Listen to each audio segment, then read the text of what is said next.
Good morning and a very warm welcome. You're watching JanataTelevision HD and this is the English Bulletin with me, Prajwal Nepali. The top stories first. UML Task Force urges party chair to implement 10-point deal. Leaders make last-ditch efforts to unite the party. Government confirms 1,801 new cases of coronavirus. The virus claims 24 lives across the country.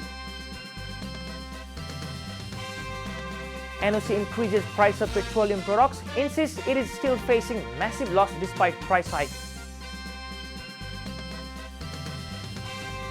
Chaos and violence outside Kabul airport as crowds keep growing.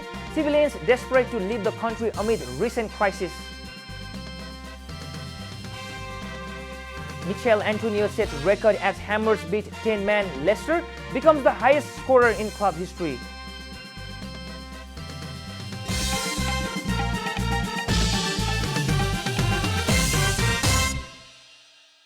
And now the news in detail. The CPN-UML Dispute Resolution Task Force has urged the party chairman KP Sharma Oli to fully implement the 10-point agreement reached between then warring factions of the party.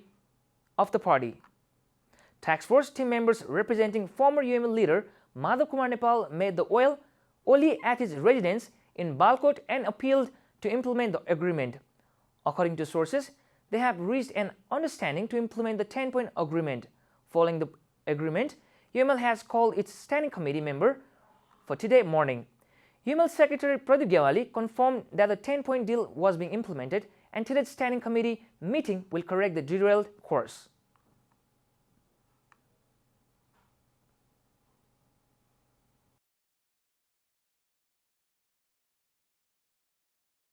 असार 27 गते कार्यदलको तर्फबाट गरिएको 10 मुदे प्रस्ताव त्यसलाई कार्यान्वयन गरेर लैजाने कुरामा चाहिँ बढी जोड दिनुभयो। छलफलले 10 मुदे प्रस्तावलाई कार्यान्वयनको प्रक्रिया जुन अब सुरु पनि भइसकेको छ त्यसलाई अझ तीव्रता दिने यसको कार्यान्वयनलाई अगाडि बढाउने निर्णय गरेको छ। The party's course will move ahead in line with the organizational structure decided on May 16, 2018. Leader Gyawali also said that everyone has been urged to participate in the meeting and assume their erstwhile responsibilities. UML leader Yogesh Bhadra said that they will work together to keep the party united as the registration of breakaway faction of UML was not yet complete. The ruling party Nepali Congress has finally resolved the long-standing dispute regarding the party's active membership. The dispute has been resolved after the Active Membership Dispute Resolution Committee submitted its report. The committee members submitted the report to Party President and Prime Minister Sher Bahadur Deuba following a meeting yesterday evening. The committee was formed on August 14 under the coordinator for former General Secretary Krishan Sitola. NC leaders Minendra Rizal and Ramesh Lekhak are the other members to the committee.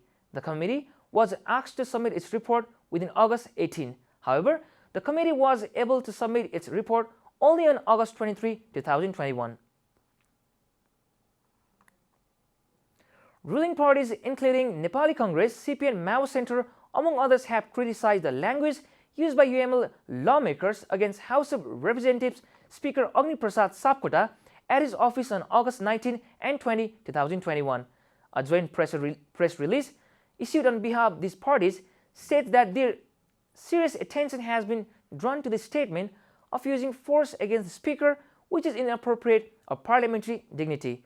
The ruling parties took strong exception to the remarks made by the UML lawmakers targeting the speaker at his office and the hostile expression made publicly in the media against the speaker the same day, stating that the post of the speaker is the chief of the legislature as well as the guardian of the federal parliament in accordance with the Constitution of Nepal. The joint statement said that the intimating expressions against the speaker were against the present constitutional arrangement and the democratic system. This is Janata Bulletin. We'll be right back after a short break.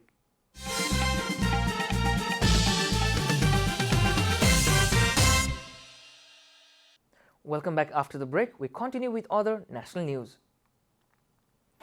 The government yesterday confirmed a total of 1,801 new cases of COVID-19 across the country. This takes the total number of infections reported in the country to 748,981 through PCR tests and 80,462 through antigen tests. Meanwhile, 1,924 people recovered from the coronavirus infection yesterday. So far, 700,097 people have recovered from the disease in Nepal.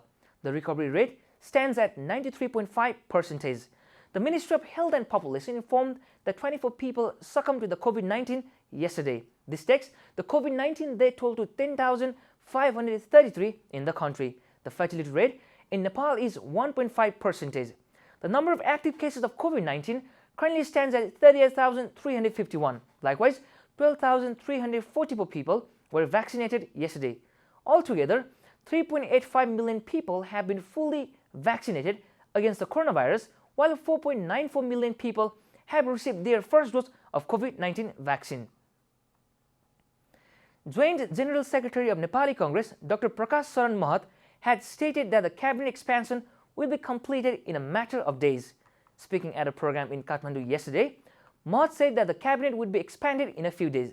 He clarified that the cabinet expansion could not be completed because the government has to take all the parties into confidence. He also stated that the Congress-led government aims to protect Nepali citizens from the coronavirus and to free the country from the institutional corruption of the communist regime. He also stated that the government intends to work while keeping in mind the crisis in people's financial and social lives.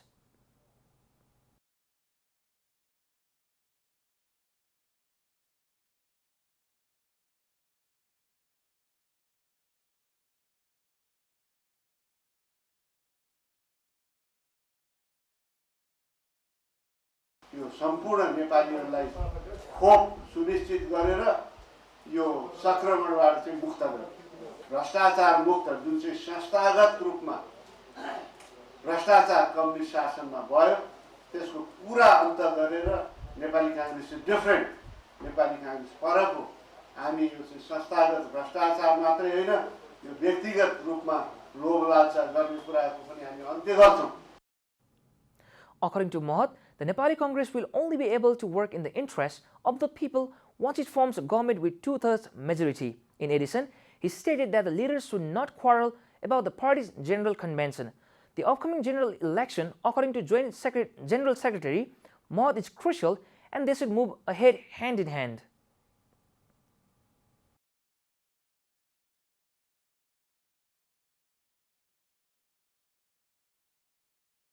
निर्वाचनबाट एकल पूर्ण बहुमतका साथ कांग्रेसले एक्लै सरकार बनाउन सक्ने हैसियत राखेपछि मात्रै full स्विङमा Nepali जनताको पक्षमा चाहिँ हामी काम गर्न हामी सक्षम हुनेछौँ। Mahat also said that the government should move forward by improving international relations. And now the news from economic front.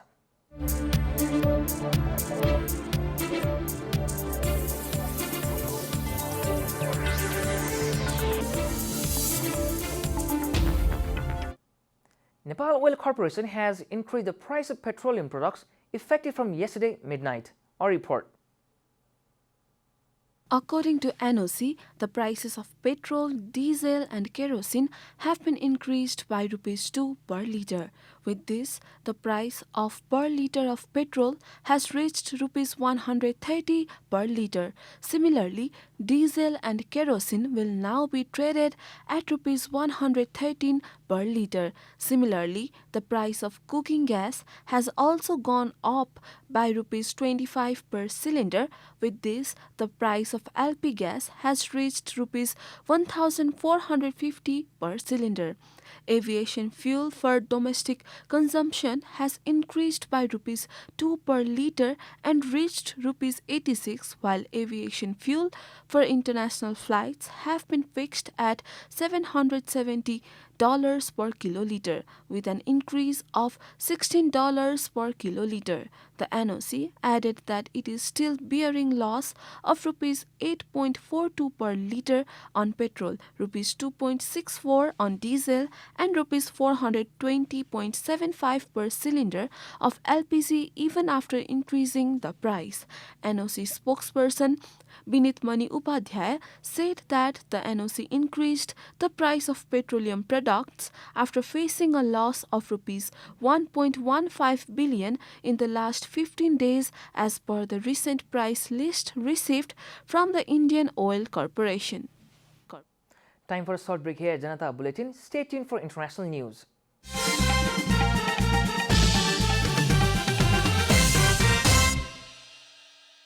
Welcome back. Now the international news.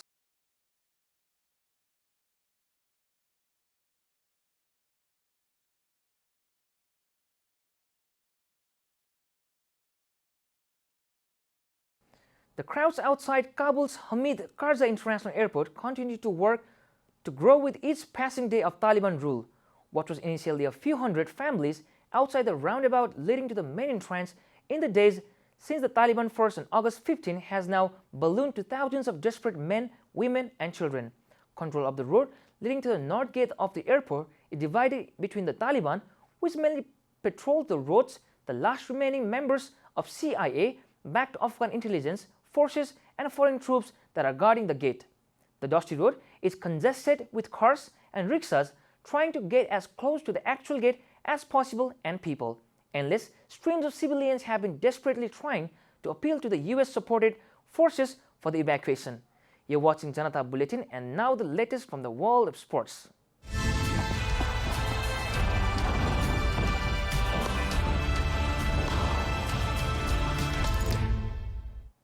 Michail Antonio became West Ham's outright top scorer in the Premier League in a dominant victory for the Hammers over 10-man Leicester City at London Stadium.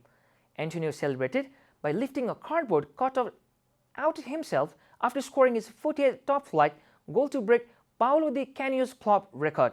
The 31-year-old added a second 4 minutes later to wrap up an impressive win for David Moyes' side. It is only for the second time the Hammers have won their opening two fixtures of a Premier League campaign. Pablo Fornals and Said Benrahma scored West Ham's first two goals either side of Eweze Perez's dismissal for a stamp on goalscorer Fornals. Yuri Telemans had briefly given the visitors hope at 2-1 before Antonio's late double. Michail Antonio stands alone at the top of the list of West Ham's Premier League scorers, so it was fitting he danced with himself under the London Stadium lights on Monday. It was a Hollywood moment for a player who took the number 9 start this summer and will now go down in West Ham folklore for his scoring exploits. We are at the end of Janata Bulletin, and the headlines once again. UML Task Force urges party chair to implement 10-point deal. Leaders make last day's efforts to unite the party.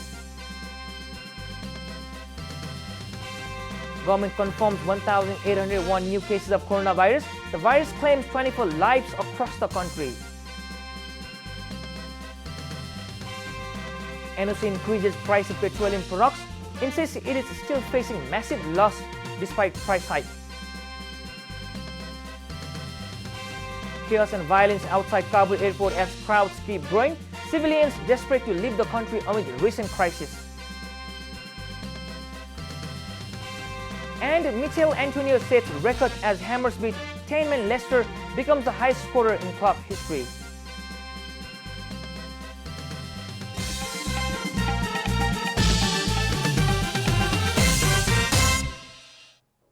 And that's all from the English News Desk for today. You can follow Janata Television and our programs on various social media platforms, including on our website at janatasamachar.com. Keep watching Janata Television HD. Thank you for watching. Have an amazing day. Namaste.